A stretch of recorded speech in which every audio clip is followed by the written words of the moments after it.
Good evening, everyone. Thanks for joining me in this video. Sunday, May 4th is today, 2025. Nigerian authorities seized 942 explosives hidden in Nasarawa Zamfara bus. Arrest 30-year-old suspect. Let me put it in this way. NDLEA, you know all these drug people, they intercepted a bus. They thought the bus was carrying drug. And they discovered that 942 bombs were inside the bus. They were transporting it from one state to the other. Now, we tried making more inquiries. This is what they told us, even though it's not verified. What they told us is not verified. Now, they told us that these bombs allegedly landed in Kanu airport, that it landed a few days ago, that there are many, that they are distributing it to so many parts of the country. Allegedly, okay, that is why I said we did not verify it, that they really brought these explosive materials even from outside the country, and it landed in an airport. It came through airport security from Kano state down to Zamfara state or Nasarawa. You see how the distance, how many kilometers, right? They beat military checkpoint, they beat police checkpoint. It was the drug people that intercepted the bombs. You see, there is a better fight for you to fight, you people. There is a better fight for you to fight. That is a fight for Nigeria not to remain one. Anybody who is fighting for Nigeria to remain one, you are fighting that this country will get better. It is a conditional promise. I say conditional promise because I am not promising it because I'm going to do it, but that is what is going to happen. You are just keeping for your future generation a place that they will continue to fight what you are fighting, and that is not the prayer of anybody. How can it be that a country's government, since 1980 something till today, most of the leaders, even including people who are alive, knows what is happening in the country? You see why I crossed my mind away from Nigerian politicians? I was so close to them. But the reason why I crossed my mind is because they know what is going on. All of them from A to Z. Nobody can tell us they don't know that the government are sponsoring terrorists. Why can't they say it? Why can't they say it? Only few people who are coming out with courage, sometimes to criticize or to indict people, we just come out to say, we told them not to import terrorists in 2015, blah, blah, blah, and they will keep quiet. No opposition in this country. No single political opposition in this country at all. The country cannot move forward like this. How can you keep on importing terrorists, importing weapons? See, these bombs can finish a state. If they bring 900, let me just say 1,000 bombs in Lagos, people in Lagos will run out. You know what it means? 940 something explosive? You don't understand. You are just hearing the English. You don't understand what it means. And they recovered this from one person when he was going to deliver it. Now, what about his kindred? What about his kindred? We learned that thousands of terrorists were stationed in Benin Republic. The border between Benin Republic and what is this Yoruba land that Fulani people have taken, Kwara State. Okay? Border between Benin Republic and Kwara State. We were told that the terrorists who came from the Sahel, that they are there stationed to enter Kwara. They are still heading to Yoruba land. All these things are happening. It doesn't concern people. But you see, everything we have said here, it will always come to pass. Just look at 900 and something explosive. And let me tell you, before tomorrow, next tomorrow, they will release this man. They will rehabilitate him. They will not do anything. If K is not taken, the same explosive will be taken back to the terrorist. If K is not taken, many things going on in this country will prove to you that Nigeria can never work. If you are hungry or you are poor, you can join politics and use it to make money, not because you want to make the country work or you want to make the future generation better. This country, as it stands now, can never work. They have shown us whom they are, and they've shown us what their intentions are. You know, how many times something go happen to you before you learn? They've shown you. Yeah. How many various instances to let you know that this is whom they are. And in fact, a sitting governor from Borno State, he said that this is what they want to do. That they want to arrange all the Fulani from the entire Sahel region and settle them in Nigeria. Nigeria is a funny country. And nobody hold that man to an account. Hold him. Nobody could stand up and say to him, you are a treasonous. You are committing treason. That is the worst form of treason. That is because as a governor, as a president like Buhari did, your primary objective, your primary duty is protection of life and properties. But Buhari allowed these terrorists to flood into the country, and nobody have the ball to tell him that you have committed treason, and therefore you'll be tried. This will not happen anywhere in the world. There's no any country in the world where a sitting president will open the border, openly welcome terrorists to come and massacre. Jesus Christ. There is a reinforcement of terrorists now. The causes of this reinforcement is the foreign terrorists that are coming now, and they are collaborating with the local people who are giving them information. Exactly. He said this yesterday. Oh, just yesterday here. Yesterday here. You understand? That is when the people in the north have shifted to the south. So they have to bring other people to occupy their positions in the north.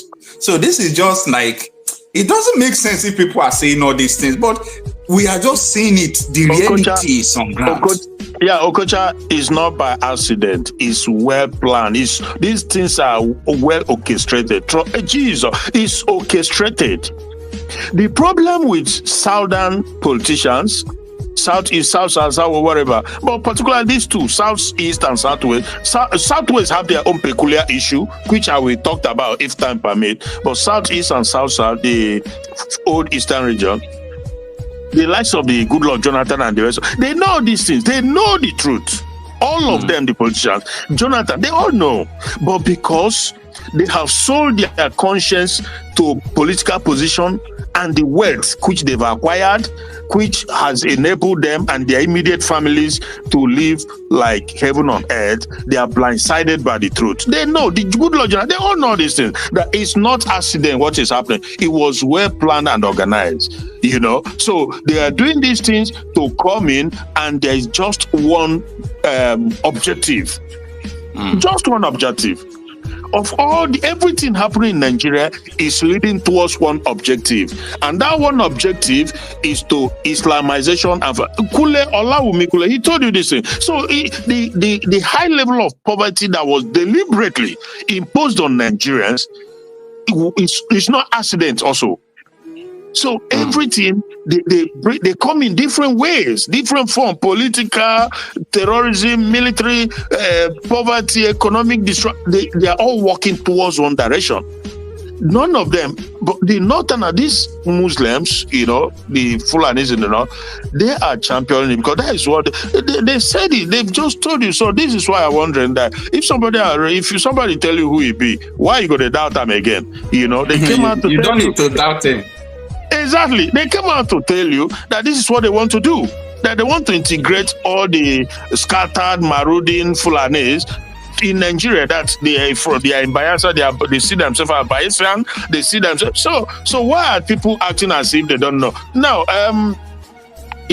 I don't know what was your question before, or we were just discussing, because it's very obvious. I don't know why people can't see it. It's as simple as ABC, what is going on. And there are people who have agreed to walk along that line, and we have them in the southeast. So anybody telling you Soludo is like a transformation. What happened to Soludo, and I don't want to say certain things, but it's unfortunate. They are working together with them. That's why they don't want Nnamdi Kanu out. That is as simple as that. What do we do? Good question too. Well, what we do is that we as just like you are doing great. People don't know the value.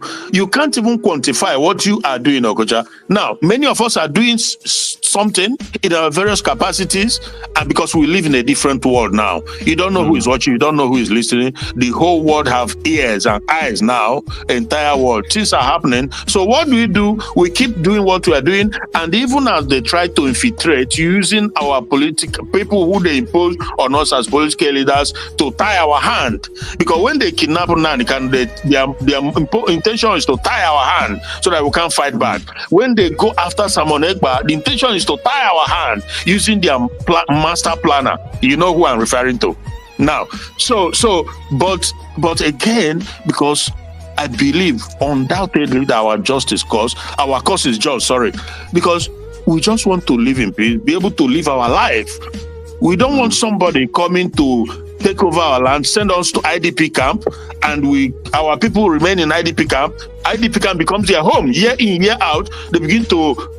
It's crazy. So our cause is just. Now we have the law on our side, and we have faith. We have everything on our side because we are on the right track. So I can also almost certainly tell you that something is going to happen. If everybody goes, Siam, it's happening. Something is happening. Religion is supposed to be something else. Because before religion, we are all human beings. Before Christianity came to us, we were human beings. We are African. We have our culture. We have our tradition. Before Islam came, the same. Why would you go about killing people? Because you call them infidel, because they don't believe in what you believe. So this madness is unbelievable. You will see what's going to happen. Nigeria is not exempted because Nigeria is a terrorist country. Nigeria is a terrorist country. Why do I say that? If a man who is in charge of the military defense department is sponsoring, is the one who there's evidence of that. It's not like we are not making it up, you know that. Yes, now the governor says so, according to the governor. Exactly, not according to State. Yeah. Not according to me and you, bro, Kocha. A governor. So Nigeria is a terrorist state. You can see that they've overrun everywhere. And let me tell you, the Yorubas, in a way, I feel sorry for them too, because when you dine with how they call devil or something, you have to carry a long spoon. All this while they've been dining with them, and there's this Igbo guy in Lagos State for going to 2 years now. That man was arrested, put in prison, going to 2 years now for absolutely nothing, just a mere word he uttered. He said that if the government would not protect them, because they were burning Igbo businesses, killing and this and that, so he said if they will not do it, that they will invite ipob to come and protect them. I don't know if you know about this, Okocha. Yeah, I'm aware of it. I made the video when court clears him that he's not a terrorist. Okay, now, but they then accuse him of being an impostor, something like, there's a word they use, and they gave him. They say he's not a chief, that he shouldn't answer his Igbo in Lagos. That is why they sentenced him for 1 year imprisonment, and after he has stayed 2 years. Can you imagine? But he has returned home to his house. Yeah, because coming to think of that, the legal team. His legal team are going to appeal that judgment. If I am a chief and I travel to Canada, I am still the chief of my people, not the chief of Canada. He did not say he's in the Lagos. Exactly. He's a chief. Also, it's a kangaroo judgment anyways, from a kangaroo court. Yeah, because he's an Igbo man. There is a two-tier system of government, of law in Nigeria. One for the Igbo, the other for the others. There are people who said worse things than him, and in fact they carried it out, but they were never touched. Even for one, they did not say prison or whatever. But again, for them, I think they have their work cut out for them, because when you leave something, when you're supposed to chase, you begin to chase something that didn't chase you. Igbo, you can say whatever you want about Igbo, but Igbo, they are not coming to put gun in your head to take your land or to take your business. They compete. You have to compete. That is allowed everywhere. So if you put your land you want to sell and I have money, I buy it. If you want use and do whatever you choose to do, it's your business. So but the people they are supposed to concentrate on, these Saharians who are coming to take over, to destroy your culture, destroy your tradition, and impose theirs, the Islamic things on you. You are not concentrating on that. You are concentrating on the wrong people. Well, I feel sorry for you because it's here now, and this message has been passed along from Nnamdi Kanu and so many other people all along. They did not. There was a time someone Ekpa was warning them that they're in your bushes, that they're going to unleash terror very soon. But for some reason, because as they speak, information goes around, it was withheld. They didn't carry it out. But they did a few, but not in that. But now they are preparing a ground. It's going to happen, but thank goodness, like you said, they've now yesterday summoned to create this militia or whatever. But is it too late? I don't know. We will see. We shall see, my brother, because these people, they mean business. They've invested so much time and so much energy, so much money in their quest to turn Nigeria into Islamic country. And no matter how long it takes them, and they have all the apparatus working for them. They have their senators, they have them in National Assembly, they are doing everything they can. So that is the situation, my brother. And it's so pathetic anyway. Thank you so much, sir. Yeah.